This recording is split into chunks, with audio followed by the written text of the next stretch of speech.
ಎಲ್ಲ ಆತ್ಮೀಯರಿಗೆ learn easily ಚಾನಲ್ಗೆ ಸ್ವಾಗತ.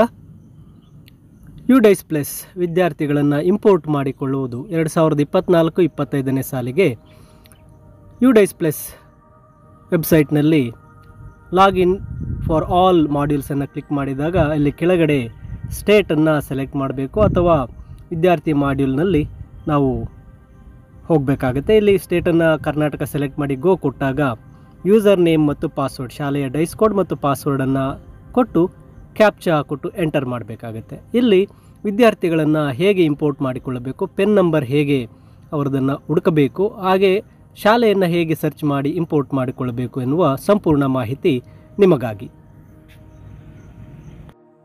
ಇಲ್ಲಿ ಲಾಗಿನ್ ಆದ ನಂತರ 2024-25 ಈ ಆರೆಂಜ್ ಕಲರಲ್ಲಿರ್ತಕ್ಕಂತಹ ಬಾಕ್ಸನ್ನು ಕ್ಲಿಕ್ ಮಾಡ್ಕೋಬೇಕಾಗತ್ತೆ. ಕ್ಲಿಕ್ ಮಾಡಿದ ನಂತರ ಮೊದಲಿಗೆ ನಾವು ಇಲ್ಲಿ ನಮ್ಮ ವಿದ್ಯಾರ್ಥಿಯ ಪ್ರೋಗ್ರೆಷನ್ ಆಕ್ಟಿವಿಟಿ ಪೂರ್ತಿ ಕಂಪ್ಲೀಟ್ ಮಾಡಿದ್ದರೆ ಮಾತ್ರ ನಾವು ಇಂಪೋರ್ಟ್ ಮಾಡಿಕೊಳ್ಳಲು ಸಾಧ್ಯ. ಇಲ್ಲಿ ಲೆಫ್ಟ್ ಸೈಡ್ನಲ್ಲಿರ್ತಕ್ಕಂತಹ ಇಂಪೋರ್ಟ್ ಸ್ಟೂಡೆಂಟನ್ನು ಕ್ಲಿಕ್ ಮಾಡಬೇಕಾಗುತ್ತೆ. ಇಲ್ಲಿ 3 ಆಪ್ಷನ್ ಕಾಣ್ತಾ ಇರುತ್ತೆ: ವಿತಿನ್ ಸ್ಟೇಟ್ ಮತ್ತು ಔಟ್ಸೈಡ್ ಸ್ಟೇಟ್ ಮತ್ತು ಡ್ರಾಪ್ ಡೌನ್ ಬಾಕ್ಸ್. ಮೊದಲಿಗೆ ವಿತಿನ್ ಸ್ಟೇಟ್ನಲ್ಲಿ ಪೆನ್ ನಂಬರನ್ನು ಹೇಗೆ ಹುಡುಕಬೇಕು ಅನ್ನೋದನ್ನು ತಿಳಿಸ್ಕೊಡ್ತೇನೆ. ಇಲ್ಲಿ ವಿದ್ಯಾರ್ಥಿಯ pen number, date of birth ಬೇಕಾಗಿರುತ್ತೆ. ಆದರೆ ಆ ಪೆನ್ ನಂಬರ್ನ ಹುಡುಕೋದಕ್ಕೆ ಗೆಟ್ ಪೆನ್ ನಂಬರ್, ಅಲ್ಲಿ ಮೇಲೆ ಕಾಣ್ತಕ್ಕಂತಹ ಸರ್ಚ್ ಬೈ ಪೆನ್ ಅಂತಕ್ಕಂತಹ ಒಂದು ಆಪ್ಷನ್ ಬ್ಲೂ ಕಲರಲ್ಲಿ ಕಾಣ್ತಾ ಇರುತ್ತೆ. ಗೆಟ್ ಪೆನ್ DOB ಅಂತಕ್ಕಂಥದ್ದು, ಅದನ್ನು ಕ್ಲಿಕ್ ಮಾಡಿ ಇಲ್ಲಿ ವಿದ್ಯಾರ್ಥಿಯ ಆಧಾರ್ ಸಂಖ್ಯೆಯನ್ನು ನಮೂದಿಸಬೇಕು. ವಿದ್ಯಾರ್ಥಿಯ ಆಧಾರ್ ನಂಬರ್ ಹಾಗೂ ವಿದ್ಯಾರ್ಥಿಯ ಬರ್ತ್ ಇಯರನ್ನು ನಾವು ಎಂಟರ್ ಮಾಡಿದಾಗ ನಮಗೆ ಪೆನ್ ನಂಬರ್ ಸಿಗುತ್ತೆ. ಆ ಪೆನ್ ನಂಬರ್ ಮತ್ತು ಡೇಟ್ ಆಫ್ ಬರ್ತನ್ನು ಬಳಸಿ ಆ ವಿದ್ಯಾರ್ಥಿಯನ್ನು ನಮ್ಮ ಶಾಲೆಗೆ ಇಂಪೋರ್ಟ್ ಮಾಡಿಕೊಳ್ಬೇಕಾಗತ್ತೆ. ನೋಡಿ, ಇಲ್ಲಿ ವಿದ್ಯಾರ್ಥಿಯ ಆಧಾರ್ ನಂಬರನ್ನು ಕೊಟ್ಟಿದ್ದೇನೆ. ನಂತರ ವಿದ್ಯಾರ್ಥಿಯ ಹುಟ್ಟಿದ ವರ್ಷ, ಬರ್ತ್ ಇಯರನ್ನು ಕೊಟ್ಟು ಸರ್ಚ್ ಮಾಡಿದ ಕೂಡಲೇ ಅಲ್ಲಿ ಸರ್ಚ್ ಆಪ್ಷನ್ ಇರುತ್ತೆ. ಆ ಸರ್ಚ್ ಮಾಡಿದ ಕೂಡಲೇ ನಮಗೆ ಪೆನ್ ನಂಬರ್ ಕೆಳಗೆ ಬರುತ್ತೆ, ವಿತ್ ಡೇಟ್ ಆಫ್ ಬರ್ತ್ ಬರುತ್ತೆ. ಆ ಪೆನ್ ನಂಬರ್ ಮತ್ತು ಡೇಟ್ ಆಫ್ ಬರ್ತನ್ನು ಬಳಸಿ ನಾವು ಆ ವಿದ್ಯಾರ್ಥಿಯನ್ನು ನಮ್ಮ ಒಂದು ಶಾಲೆಗೆ ಯುಡೈಸ್ ಪ್ಲಸ್ಗೆ ಇಂಪೋರ್ಟ್ ಮಾಡಿಕೊಳ್ಬೇಕಾಗಿರುತ್ತೆ. ನೋಡಿ, ಇಲ್ಲಿ ಪೆನ್ ನಂಬರ್ ಬಂದಿದೆ, ಹಾಗೆ ವಿದ್ಯಾರ್ಥಿಯ ಡೇಟ್ ಆಫ್ ಬರ್ತ್ ಬಂದಿದೆ. ಈ ಎರಡನ್ನೂ ಬಳಸಿ ನಾನು ಈಗ ಇಲ್ಲಿ ಪೆನ್ ನಂಬರನ್ನು ಟೈಪ್ ಮಾಡ್ತೇನೆ, ವಿದ್ಯಾರ್ಥಿಯ ಡೇಟ್ ಆಫ್ ಬರ್ತನ್ನು ಟೈಪ್ ಮಾಡಿ ಆ ಒಂದು ವಿದ್ಯಾರ್ಥಿಯನ್ನು ಶಾಲೆಗೆ ಇಂಪೋರ್ಟ್ ಮಾಡಿಕೊಳ್ಳುತ್ತೇನೆ. ಮೊದಲು ಇಂಪೋರ್ಟ್ ಮಾಡಿಕೊಳ್ಳಲು ಶಾಲೆಯ ಪ್ರೋಗ್ರೆಷನ್ ಆಕ್ಟಿವಿಟಿ ಎಲ್ಲ ವಿದ್ಯಾರ್ಥಿಗಳನ್ನು ಪಾಸ್ ಮಾಡಿ ಆ ಒಂದು ಫೈನಲೈಸ್ ಮಾಡಬೇಕು. ಕ್ಲಾಸ್ ವೈಸ್ ಎಲ್ಲವನ್ನು ಫೈನಲೈಸ್ ಮಾಡಿದ ನಂತರ ಈ ಇಂಪೋರ್ಟ್ ಆಕ್ಟಿವಿಟಿಯನ್ನು ಮಾಡಬೇಕಾಗುತ್ತೆ. ಇಲ್ಲಿ ವಿದ್ಯಾರ್ಥಿಯ ಪೆನ್ ನಂಬರ್ ಮತ್ತು ಡೇಟ್ ಆಫ್ ಬರ್ತನ್ನು ಕ್ಲಿಕ್ ಮಾಡಿ ಗೋ ಕೊಟ್ಟಾಗ ವಿದ್ಯಾರ್ಥಿಯ ಮಾಹಿತಿ ಬರುತ್ತೆ.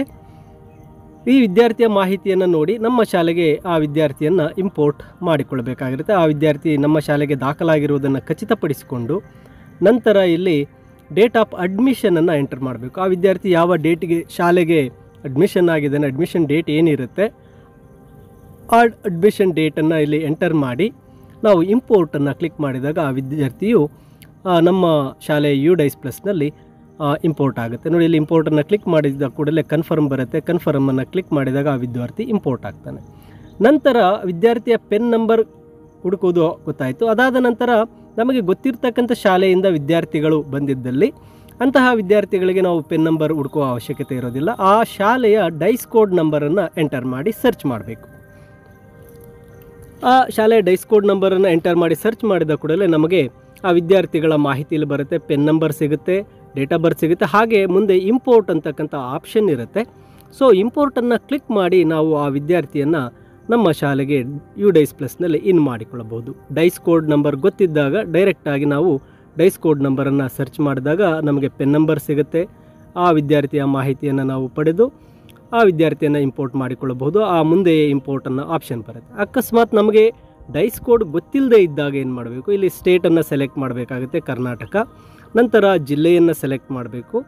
ಜಿಲ್ಲೆಯನ್ನು ಸೆಲೆಕ್ಟ್ ಮಾಡಿದ ನಂತರ ಬ್ಲಾಕ್, ತಾಲೂಕನ್ನು ಸೆಲೆಕ್ಟ್ ಮಾಡಿ ಆ ತಾಲೂಕಿನಲ್ಲಿರ್ತಕ್ಕಂಥ ಎಲ್ಲ ಶಾಲೆಗಳ ಲಿಸ್ಟ್ ಬರುತ್ತೆ. ನಮಗೆ ಯಾವ ಶಾಲೆಯಿಂದ ವಿದ್ಯಾರ್ಥಿಗಳು ಅಡ್ಮಿಷನ್ ಆಗಿದ್ದಾರೆ, ದಾಖಲಾತಿಯನ್ನು ಪಡೆದಿದ್ದಾರೆ, ಆ ಶಾಲೆಯ ಒಂದು ಹೆಸರನ್ನು ಸೆಲೆಕ್ಟ್ ಮಾಡಿ ಸರ್ಚ್ ಕೊಟ್ಟಾಗ ಆ ವಿದ್ಯಾರ್ಥಿಗಳು, ಆ ಶಾಲೆಯಿಂದ ಬಂದಿರತಕ್ಕಂಥ ಎಲ್ಲ ವಿದ್ಯಾರ್ಥಿಗಳ ಮಾಹಿತಿ ಇರುತ್ತೆ. ಆ ಶಾಲೆಯಿಂದ ಔಟ್ ಆಗಿರ್ತಕ್ಕಂಥ ವಿದ್ಯಾರ್ಥಿಗಳನ್ನು ಯಾರು ನಮ್ಮ ಶಾಲೆಗೆ ಇಂಪೋರ್ಟ್ ಮಾಡಿಕೊಳ್ಬೇಕಾಗಿದೆ ಆ ವಿದ್ಯಾರ್ಥಿಗಳ ಪೆನ್ ನಂಬರ್ ಸಿಗುತ್ತೆ. ಹಾಗೆ ಆ ವಿದ್ಯಾರ್ಥಿಗಳ ಹೆಸರಿನ ಮುಂದೆ ಕೊನೆಯಲ್ಲಿ ಇಂಪೋರ್ಟ್ ಅಂತಕ್ಕಂಥ ಆಪ್ಷನ್ ಬಂದಿರುತ್ತೆ. ಆ ಇಂಪೋರ್ಟನ್ನು ಕ್ಲಿಕ್ ಮಾಡಿ ನಾವು ಏನು ಮಾಡ್ಬೋದು, ನಮ್ಮ ಶಾಲೆಗೆ, ನಮ್ಮ ಯುಡೈಸ್ ಪ್ಲಸ್ ಶಾಲೆಯ ಒಂದು ದಾಖಲಾತಿಗೆ ಅವರನ್ನು ಇಂಪೋರ್ಟ್ ಮಾಡಿಕೊಳ್ಬಹುದಾಗಿರುತ್ತೆ.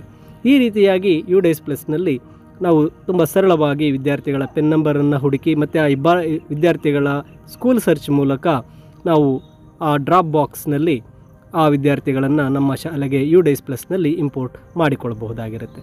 ಈಗ ಇಂಪೋರ್ಟ್ ಮಾಡಿರತಕ್ಕಂಥ ಮಾಹಿತಿಯನ್ನು ನೀಡಿದ್ದೇನೆ. ಮುಂದಿನ ಒಂದು ವಿಡಿಯೋದಲ್ಲಿ ವಿದ್ಯಾರ್ಥಿಗಳ ಒಂದು ಪ್ರೊಫೈಲ್ ಅಪ್ಡೇಟ್ ಹೇಗೆ ಮಾಡಬೇಕು ಎಲ್ಲ ಮಾಹಿತಿಯನ್ನು ತಿಳಿಸ್ಕೊಡ್ತೇನೆ.